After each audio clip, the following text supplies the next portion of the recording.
Hello children, we are starting today with organic chemistry. तो एक बहुत बड़ा सा एक चैप्टर आज हम शुरू जो कर रहे हैं वो सिर्फ कार्बन और उसके कंपाउंड से रिलेटेड है. The reason for this huge chunk of carbon and its compounds is because of the properties of carbon. Its tetravalency, the ability for it to catenate, the ability for it to form multiple bonds and the electronegativity of carbon, which makes it just right for bond formation with so many other atoms. I am going to be starting with organic chemistry, some names which if I am familiar, I feel comfortable in doing the rest of the chapters. The very basic names like electrophile, nucleophile, when we will be talking of inductive, resonance, hyperconjugation, this is the basis of organic chemistry. The learning aspect of it for reasoning is only dealt with if I know these well. तो सबसे पहले हम क्या शुरू करते हैं, हम electrophile और न्यूक्लियोफाइल को डिवाइड करते हैं. एक इलेक्ट्रोफाइल ऐसी स्पीशीज़ है जो खुद इलेक्ट्रॉन डेफिशिएंट है, मतलब वो इलेक्ट्रॉन चाहती है बॉन्ड बनाने के लिए. So whichever species can accept electrons to form a bond, we say is an electrophile. Let's write some examples and the types. Electrophiles के types क्या हैं? दो, charged and neutral.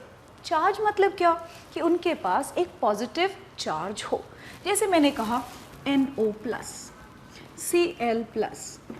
So ये सारे H+, ये इलेक्ट्रोफाइल हैं, डेफिशिएंट है. क्या इसमें Na+ लगा सकती हूँ? एक प्रॉब्लम आएगी. Na+ में ऑलरेडी उसका ऑक्टेट कंप्लीट है, तो वो नहीं चाहेगा बॉन्ड फॉर्मेशन. तो ऐसे इलेक्ट्रोफाइल हों जो बॉन्ड बना सकें, तो I can not accept Na+. Suppose I write NH4+. Again सिर्फ प्लस देख के इलेक्ट्रोफाइल नहीं है, हमें ये देखना है कि उसे बॉन्ड फॉर्मेशन की कैपेसिटी होनी चाहिए एक्सेप्ट इलेक्ट्रॉन्स करने के बाद. अगला देखें, न्यूट्रल कौन से हो सकते हैं इलेक्ट्रोफाइल? वो इलेक्ट्रोफाइल जो कि इलेक्ट्रॉन डेफिशिएंट हो, जैसे कि AlCl3, जैसे कि BF3. ये क्यों इलेक्ट्रॉन डेफिशिएंट है? स्ट्रक्चर देखोगे, एल्यूमिनियम जो है 3 बॉन्ड बना सकता है और इसका मतलब उसका ऑक्टेट कंप्लीट नहीं हुआ. सो वो मॉलिक्यूल्स जिनको ऑक्टेट कंप्लीट नहीं है वो हम कहेंगे इलेक्ट्रॉन एक्सेप्ट करेंगे. खुद ऑक्टेट कंप्लीशन से उनको जो फ़ायदा मिलने वाला है, they make it good electrophiles and they can also be called as Lewis acids. Now we move on to types of nucleophiles. Now what is a nucleophile? तो जो हम रिलेट करेंगे, एक न्यूक्लियोफाइल ऐसी स्पीशीज़ है या तो चार्ज हो और या फिर वो simple neutral but electron rich हो. तो ऐसे एग्जाम्पल कौन से हो सकते हैं? सपोज मैंने कहा कोई भी नेगेटिव स्पीशीज़ जो है जो इलेक्ट्रॉन दे पाए वो एक न्यूक्लियोफाइल हो सकती है. बट ऐसे न्यूट्रल मॉलिक्यूल्स जैसे कि वाटर या अल्कोहल पे लोन पेयर हैं, so if it is able to donate its lone pair of electrons in bond formation, we will call it a nucleophile. So let's take examples of nucleophiles now. Example देखें, charged nucleophiles कौन से? जो electron pair donate करें, S2-, NH2- etc. अगर हम कहें कि water, alcohol, ammonia क्यों है न्यूक्लियोफाइल्स? क्योंकि उनके ऊपर लोन पेयर ऑफ इलेक्ट्रॉन है, इवन दो इनका ऑक्टेट कंप्लीट है, बट ये बॉन्ड फॉर्मेशन में अपने नॉन बॉन्डेड इलेक्ट्रॉन्स दे सकते हैं. तो ये basic. But can a molecule be both an electrophile and a nucleophile? Yes. Let's take an example of CH3CN. Now where is it a nucleophile? There is a lone pair it can donate. So this end is nucleophilic. But the moment it is connected to an electronegative element, it can also shift its electrons, and because of which I can say it can develop a positive charge. So what does this make it? This can accept and form a bond. So I will say this end is electrophilic, but when it donates an electron pair, so I can have a nucleophilic end and here I can have an electrophilic end to the molecule. तो क्या ध्यान रखें, अगर मेरे पास दो ऐसे species linked हो एक ही में तो वो दोनों का काम कर सकता है, जैसे मैंने एक एग्जाम्पल दिया. कुछ और एग्जाम्पल्स मॉड्यूल में से आप देखेंगे. अगला टॉपिक जो हम करेंगे वो है इलेक्ट्रॉनिक इफेक्ट्स, जैसे कि रेजोनेंस, इंडक्टिव और हाइपर कॉन्जुगेशन. तो इनको ज़रा पढ़ते हैं. पहला टाइप ले रही हूँ, इंडक्टिव इफेक्ट. एक परमानेंट इफेक्ट है. ऑर्गेनिक कंपाउंड्स में तब होता है जब एक इलेक्ट्रोनेगेटिव स्पीशीज़ एक बॉन्ड बनाए, क्योंकि वो इलेक्ट्रोनेगेटिव है, वो डेंसिटी को अपनी तरफ खींचे, ताकि साथ वाले जो एटम हैं उस पर एक डेल्टा पॉजिटिव चार्ज शिफ्ट हो। एक वीक इफेक्ट है, बट इसके एप्लीकेशंस कहाँ होंगे? इस शिफ्टिंग ऑफ इलेक्ट्रॉन डेंसिटी से हमारे पास एसिडिटी और बेसिसिटी ऑफ मॉलिक्यूल्स में फ़र्क आ सकता है। बट अब हम कहें कि there are two types, there is a minus I and there is a plus I effect. So what is a minus I effect? जब एक विथड्रॉइंग ग्रुप लगा दें, जैसे X विथड्रॉइंग ग्रुप हो तो क्या करेगा? इलेक्ट्रॉन डेंसिटी हल्का सा इस कार्बन से खिसकेगा और वो डेल्टा माइनस हो जाएगा। बट ये इलेक्ट्रॉन डेंसिटी आगे थोड़ा सा और नेक्स्ट कार्बन से लेगा, थोड़ा सा और कम डेंसिटी अब उस अगले वाले कार्बन पे महसूस होगी, तो हम कहेंगे this kind of an effect which moves to the next carbon atom in a decreasing trend is a withdrawing effect of the group and hence a minus I effect. The order of minus I groups would be, जितना ज़्यादा electron withdrawing tendency होगा उतना वो plus ज़्यादा generate करेगा, और ये हमें मेमोराइज करना पड़ेगा कि कौन सा ग्रुप ज़्यादा विड्रॉइंग है। बट एक चीज़ ज़रूर समझ आती है कि अगर एक पॉजिटिव स्पीशीज़ ही मैं लगा दूँ चेन के एंड में, जैसे कि NH3+, तो NH2 पे H+ आए हुआ NH3+, तो जब भी एक कैटायनिक स्पीशीज़ यहाँ पे जोड़ेंगे ऑब्वियसली उसकी इलेक्ट्रोनेगेटिविटी सबसे ज़्यादा होगी, तो वो maximum withdrawing, followed by NO2, CN, because they are all withdrawing, but I have to understand how this trend goes on decreasing from the halides right up to hydrogen. दूसरा effect plus I effect, तो जब एक donating group present हो तो हम कहेंगे वो effect हल्का से डेंसिटी बढ़ाएगा, तो अब प्लस आई इफेक्ट। अगर हमारे पास अब X की बजाय ये वाले ग्रुप्स में से कोई लगा हो, तो starting with a tertiary butyl group, if I place it at this position, it is going to now start donating electron density, small amount of negative charge will develop at the first carbon. This in turn will push the electron slightly to the next and followed by a lower value of a minus at the last carbon. तो ये कौन सा effect? Donating group लगाएं। Order of donating group क्या? Tertiary butyl, isopropyl. तो जितना bulkiness आप एक कार्बन पे depending on the alkyl group बढ़ा रहे हो, उतनी वो थोड़ी सी डेंसिटी अपनी ट्रांसफर कर रहे हो to the next carbon, is this effect. तो इसकी एप्लीकेशन अगेन आई सेड हम कहाँ पढ़ेंगे? एसिडिटी और बेसिसिटी पे पढ़ने वाले हैं। ऑर्डर आपको देखना है, ध्यान से पढ़ना है। अब लेती हूँ अगला जो है वो है after inductive effect, what is hyperconjugation. तो अब ये hyperconjugation effect is similar to this but there is a slight difference. एक हाइपर कॉन्जुगेशन इफेक्ट क्या है?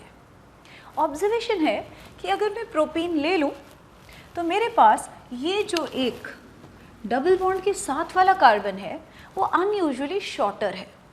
इसे 154 पिकोमीटर होना चाहिए, बट ये 149 पिकोमीटर दिख रहा है। तो ये shortening of this sigma bond attached to a pi system is a cause which leads to stabilisation of alkene. तो ये कारण हम कैसे समझाएं? क्योंकि इसमें मुझे ऐसा कोई भी अलग सा फीचर नहीं दिख रहा। तो वो क्या चीज़ हो सकती है? जब मेरे पास एक sp2 कार्बन एक sp3 कार्बन से जुड़ा हो और उस पर हाइड्रोजन हो, तो हम ये देखते हैं कि sp2 वाला ज़्यादा इलेक्ट्रोनेगेटिव होने के कारण, s कैरेक्टर ज़्यादा होने के कारण क्या करेगा? इलेक्ट्रॉन डेंसिटी को अपनी तरफ खींचेगा। तो हम ये कह रहे हैं कि एक हाइपर कॉन्जुगेशन स्ट्रक्चर में क्या हम ऐसा कह रहे हैं? कुछ ऐसा हुआ होगा। To justify what we are saying is ये हुआ हो कि यहाँ से इलेक्ट्रॉन डेंसिटी कुछ शिफ्ट हुई हो, ये बॉन्ड के अंदर एक डबल बॉन्ड कैरेक्टर आ गया हो, ये वाला बॉन्ड खिसक के थोड़ा सा बड़ा हो गया हो, तो ये जो एक donation of a sigma with a pi is known as a sigma pi overlap, इसको हम कहते हैं hyperconjugation. Alkyl group act as donors to a pi system, इसका कहने का मतलब ये। तो उसका ऑब्जर्वेशन क्या हम कह रहे हैं? एक हाइपर कॉन्जुगेशन स्ट्रक्चर जो मैंने बनाया वो ट्रू नहीं है, it is not a true representation of the molecule, but it gives you some idea about what must be the nature of the molecule. Some aspect of the molecule can be explained by this one structure which says that H, there is a plus charge. the density has shifted and shortened this bond, which is why it must have become shorter than 154 picometer.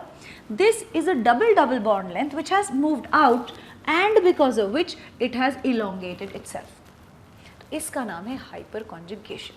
तो hyper conjugation हमें क्या बताती है? एक stability of alkene समझाती है. तो example लेते हैं हम, क्या क्या हम इससे स्टडी कर सकते हैं. कुछ एल्कीन्स को देखें. इसमें ऑब्जर्व ये किया गया है कि stability of these alkenes continuously decreases. तो डिक्रीजिंग स्टेबिलिटी का कारण क्या हो सकता है? अगर वो वाली कंडीशन हमें याद है और समझ आ रही है तो हम कह रहे हैं डबल बॉन्ड sp2 के साथ जब sp3 कार्बन लगा हो, उस पे हाइड्रोजन हो तो वो डोनेटिंग है. ऐसे 1 2 3 4 डोनेटिंग ग्रुप जब लग गए तो ऐसे लग रहा है कि मैक्सिमम हाइपर कॉन्जुगेशन इसके ऊपर आया. अगर हम गिने कि हाइपर कॉन्जुगेशन स्ट्रक्चर्स कितने हैं, इस न्यूट्रल के अलावा मुझे डबल सिंगल कार्बन के ऊपर हाइड्रोजन गिनने हैं, which means I am counting the number of carbons which are alpha to this CH2 bond. तो इसके ऊपर अब मुझे गिनने हैं 1 2 3 4 5 6 7 8 9 10 11 12 plus 1 neutral, so 13 hyper conjugation structures बन सकते. इसमें कितने गिनोगे? हम कहेंगे न्यूट्रल स्ट्रक्चर के साथ चार्ज्ड वाले 6 plus 1 7. इसमें अगर मैं देखूं तो सिर्फ 3 plus 1 खुद 4, और इसमें हम कहेंगे हाइपर कॉन्जुगेशन नहीं है. तो आप अगर इनकी इंथैल्पी ऑफ हाइड्रोजनेशन कंपेयर करें तो हम ये देखते हैं कि इनमें से enthalpy of hydrogenation gives you an idea about the stability of N alkene. तो जितनी इंथैल्पी ऑफ हाइड्रोजनेशन रिलीज ज़्यादा हुई है उसका मतलब उतनी उसकी स्टेबिलिटी कम है. तो I will say that this decreasing stability has been proved by the enthalpy of hydrogenation, and that can be assigned to hyperconjugation. That must be because of it. तो hyperconjugation कब ज़्यादा और कब कम, इसका आइडिया ये लगाएं कि जब CH3 ग्रुप लगा होगा तो उसमें डबल बॉन्ड के साथ मैक्सिमम हाइड्रोजन्स होंगे, नंबर ऑफ स्ट्रक्चर्स ज़्यादा. अगर मैं CH3 CH2 ग्रुप जोड़ दूँ तो इसके ऊपर क्या हुआ है, हाइड्रोजन मेरे जो अटैच थे, तो CH2 CH3, मतलब what am I doing? I am doing this. So how many hydrogens? I have reduced one hydrogen by replacing it with a methyl. तो अब थोड़ी सी डेंसिटी जो ट्रांसफर होगी, हाइपर कॉन्जुगेशन कम हो गया. अगला देखें, अगर मैंने एक और ग्रुप लगा दिया तो अब सिर्फ एक H हाइपर कॉन्जुगेशन में जा सकता है, और अगर मैं इसको भी हटा दूं और टर्शियरी ब्यूटाइल लगाओ तो in this case what, there is no hyperconjugation, क्योंकि क्या नहीं है, I need the alpha hydrogens. So methyl gives 3, if I have ethyl it gives 2, then isopropyl gives 1 and tertiary butyl doesn't have any. So hyper conjugation इस order में बढ़ती है. I hope ये हमें क्लियरली समझ आए कि एक एप्लीकेशन हमने पढ़ी जो स्टेबिलिटी ऑफ एल्कीन. पर आगे हम एक चीज़ और पढ़ने वाले हैं, और वो ये कि अगर एक कार्बोकैटायन हो वो भी sp2 sp3 सिस्टम होगा, या एक फ्री रेडिकल हो वो भी sp2 sp3 सिस्टम होगा, तो हाइपर कॉन्जुगेशन वहाँ पे भी फ़ायदा दे सकती है. एक एग्जाम्पल ओनली ले रही हूँ. Suppose I have this carbocation. Now look for the effect here. You will say you have a 3 hydrogens attached. You have 3 hydrogens on an sp3 carbon which is attached to an sp2. Same condition for hyperconjugation. तो इससे क्या होने वाला है कि ये जो 3 hydrogen मैंने लिखे, इसका एक हाइपर कॉन्जुगेशन अगर मैं स्ट्रक्चर बनाऊं वो ये कि इलेक्ट्रॉन डेंसिटी शिफ्ट हो जाए. तो आपके पास क्या बन गया, अब ये कार्बन न्यूट्रल, एक CH3, एक CH3, एक double bond CH H H plus. ये इसका क्या है, हाइपर कॉन्जुगेशन स्ट्रक्चर. तो ऐसे कितने स्ट्रक्चर में बना सकती हूँ चार्ज, हम कहेंगे 1 2 3 then 6 and then 9 hyperconjugation structure से ये प्लस जो है डेंसिटी उसकी कम हो रही है. So to say it is forcing this plus to get delocalised.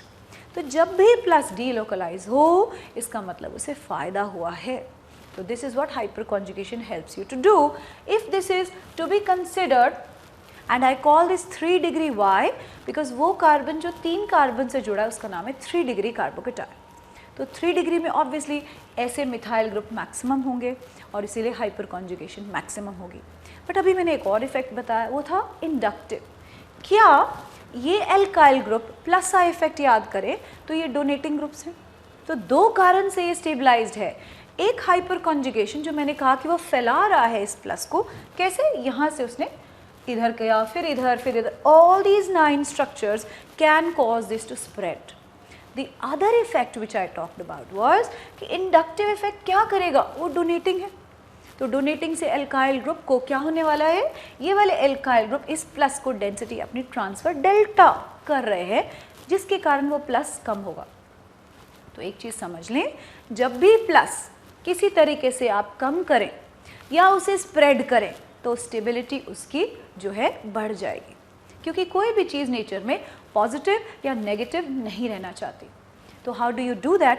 Both these effects, that is hyperconjugation and inductive, help you to explain carbocation stability. We tried 1, let's try 2 degree and another 1 degree carbocation as well. देखते हैं क्या होगा।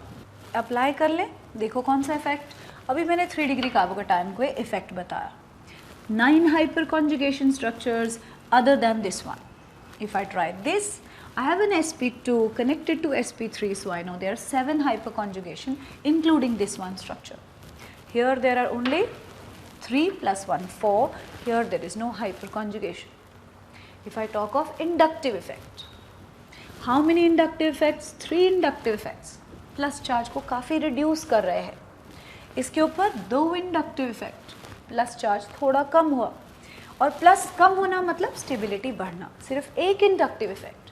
तो क्या कहोगे, सबसे ज़्यादा stabilise carbocation, 2 मैंने जो इफेक्ट अभी पढ़ाए डायरेक्ट एप्लीकेशन में आ रहे हैं, 3 degree, more than 2 degree, more than 1 degree, more than methyl, due to which factors? Plus I effect जो प्लस को कम कर रहा है, और हाइपर कॉन्जुगेशन जो उसे फैला रहा है। ये थे 2 इफेक्ट जिनकी हमने यूटिलिटी कार्बोकेटायन में पढ़ी। अगर ये फ्री रेडिकल हो तब भी बिहेवियर सिमिलर होगा, थोड़ा समझाती हूँ। यही 2 इफेक्ट एक और इंटरमीडिएट को समझाने में काम आते हैं, और वो है कौन से इफेक्ट? अगर देखें हम, इन this case I am talking about a free radical.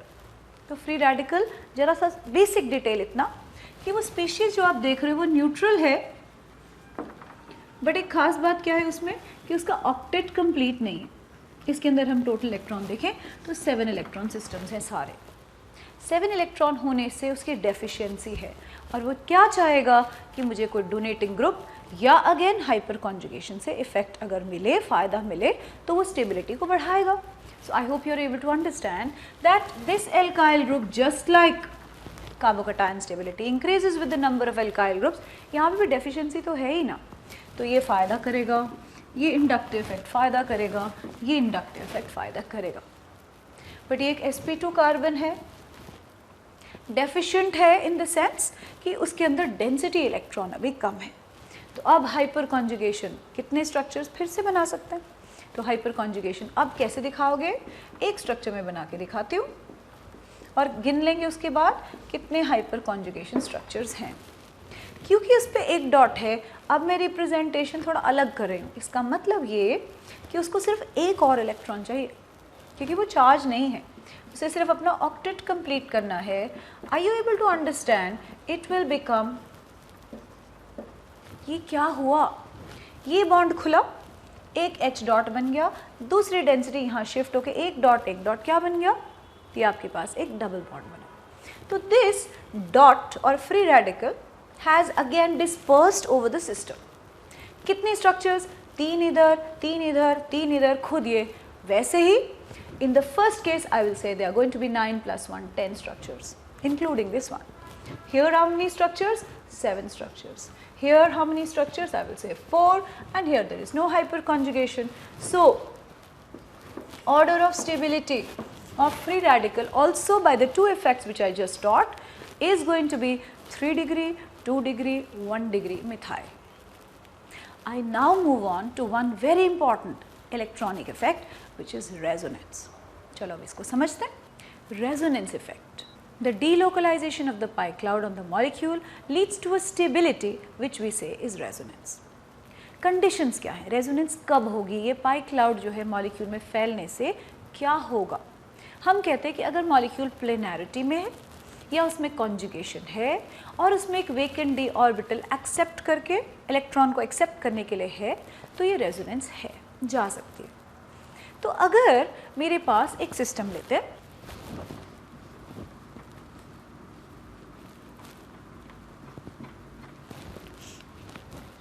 हम मॉलिक्यूल देखते हैं बेंजीन। अब बेंजीन में क्या दिख रहा है, मुझे दिख रहा है कि सारे कार्बन जो हैं वो sp2 हैं, मतलब प्लेनर है। दूसरा हम कहेंगे कि इसके अंदर क्या खास बात है कि एक प्योर p का ऑर्बिटल आगे और पीछे जो है उसके अंदर इलेक्ट्रॉन है, हर एक के अंदर एक एक। तो I look at a conjugation double single and so on, which means एक प्लेनर मॉलिक्यूल में जब आप इस तरह का डबल सिंगल डबल अरेंजमेंट देखते हो तो ये डीलोकलाइज कर सकता है। तो अब मुझे कब देखना है रेजोनेंस किसी मॉलिक्यूल में, I must look for a conjugation, I must look for a planarity. But ये अब हर बारी हम ढूंढते नहीं रहेंगे, हम कुछ बेसिक रूल याद कर लेते हैं। कॉन्जुगेशन कब होती है मॉलिक्यूल में, ये कंडीशंस हैं कॉन्जुगेशन के।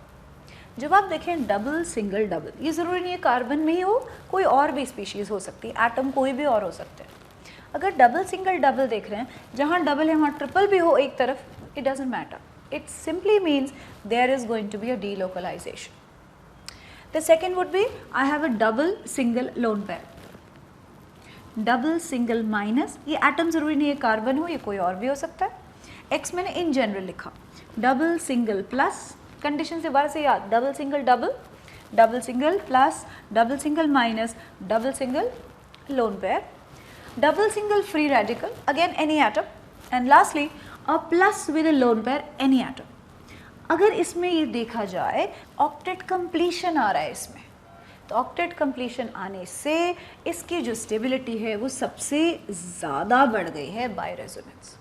सो what should I look for, any of these conditions will help me to look for resonance in a molecule, and then we'll study the effect. But one thing, resonance जो है वो कोई भी canonical form जब हम बनाएं वो true structure नहीं बता रहा, कोई एक property समझा रहा है। कहाँ पे इसकी application है अब हम समझते हैं। अगर मैं आप पे कहूँ कि ये बताओ इसमें resonance है कि नहीं, तो कौन सी condition, वही आपने 6 conditions याद कर लिए, तो I have to look for one of those।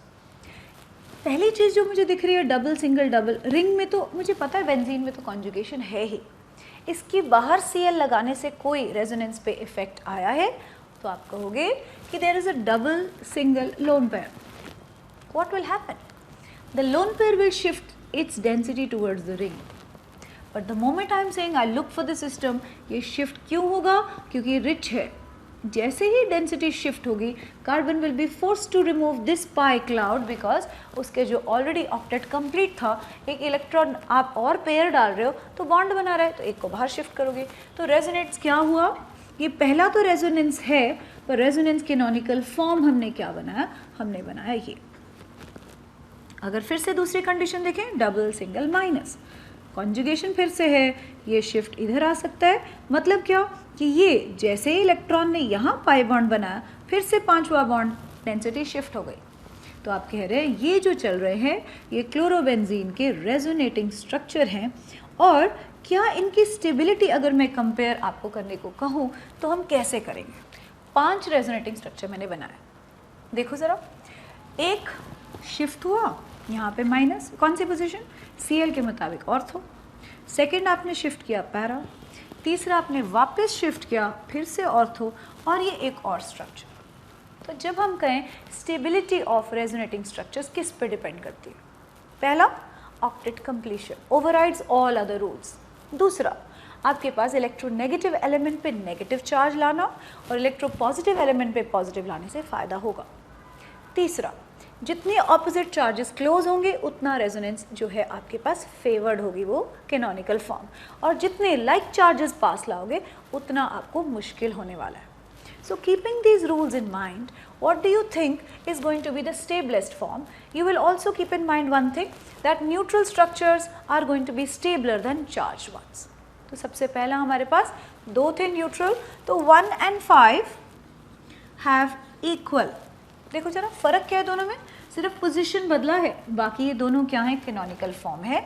और कैनोनिकल फॉर्म हम ऐसे रिप्रेजेंट करते हैं कि इक्विलिब्रियम नहीं है, ये सिर्फ स्ट्रक्चर राइटिंग का एक और रिप्रेजेंटेशन का एक तरीका है। बट ये resonance is not equilibrium, none of these are true structures, ऐसे एग्जिस्ट नहीं करते हैं। बट मैंने ये कहा 1 और 5 की एनर्जी बराबर है, और क्योंकि ये न्यूट्रल और अनचार्ज थे।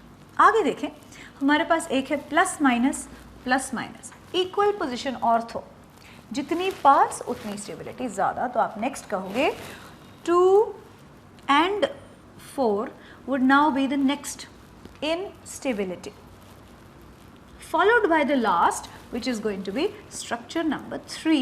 Why? Because the plus and minus have moved away. तो ये था हमारा ऑर्डर ऑफ स्टेबिलिटी। मैंने कुछ रूल बनाए, एक क्वेश्चन करते हैं इसके ऊपर, आप बताएंगे कि सबसे स्टेबलिस्ट कौन सा। इस क्वेश्चन में हमें फॉर्मिक एसिड के रेजोनेटिंग स्ट्रक्चर्स की अरेंज करना है stability order of their canonical forms. तो देखो ज़रा, पहला है फॉर्मिक एसिड न्यूट्रल, उसके बाद आपने चार्ज स्ट्रक्चर्स बनाए। तो पहला मेरा केस क्या, सबसे ज़्यादा neutral has to be more stable, A. अब बताएं, when I see the other 3 cases I am finding this one B has oxygen with a plus, O with a minus, but there is no other option. but इस सब में octet complete है सारों का, तो आपका next हुआ B। अब देखिए out of the 2, O with minus कि O with plus ज़्यादा stable कहोगे, तो आप कहोगे next होगा C, electronegative element with a negative charge। और lastly क्या कहेंगे हम आंसर, वो होगा D। These were applications of resonance which I made you understand in one question। अगला देखते हैं, जब नाइट्रोबेंजीन को देखते हैं, आपसे मैं पूछ रही हूँ क्या इसमें रेजोनेंस है। तो again you would say because there is no lone pair here, there seems to be a double single double, and I have one condition जहाँ पे इलेक्ट्रोनेगेटिव एलिमेंट पे नेगेटिव चार्ज रहना चाहेगा, तो शिफ्ट किस तरफ करें, हम कह रहे हैं ये एक विथड्रॉइंग ग्रुप होगा नाइट्रो। और आपका रेजोनेंस स्ट्रक्चर क्या बना, हमारा रेजोनेंस स्ट्रक्चर बना, एक शिफ्ट किया हमने, एक O पे माइनस लाए, कोऑर्डिनेट मैंने वैसे ही छोड़ दिया, इधर प्लस। तो ये स्ट्रक्चर ये बता रहा है कि नाइट्रो लगाने से इलेक्ट्रॉन डेंसिटी रिंग के बाहर जाती है इन कंपैरिजन टू Cl, जहाँ हमने कहा था इलेक्ट्रॉन डेंसिटी अंदर आएगी। तो I hope you are able to understand that the next resonance canonical form would be looking for double single plus, spread करो, ऐसे ही आपका नेक्स्ट स्ट्रक्चर बना, वो होगा अब ये, उसके नेक्स्ट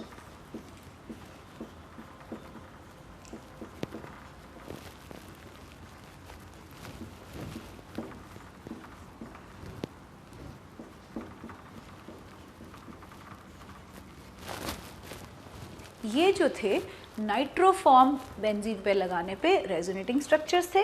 कोई भी ट्रू फिर से नहीं है, एक हाइब्रिड इनका सबका कॉम्बिनेशन होगा, बट वो ये बता रहा है एटलीस्ट वन थिंग कि नाइट्रो इलेक्ट्रॉन डेंसिटी को खींचता है और रिंग पॉजिटिव हो रहा है, Cl इलेक्ट्रॉन्स डोनेट करता है और रिंग को ज़्यादा नेगेटिव करता है। ये एक कॉन्सिक्वेंस हुआ रेजोनेंस का, ठीक है।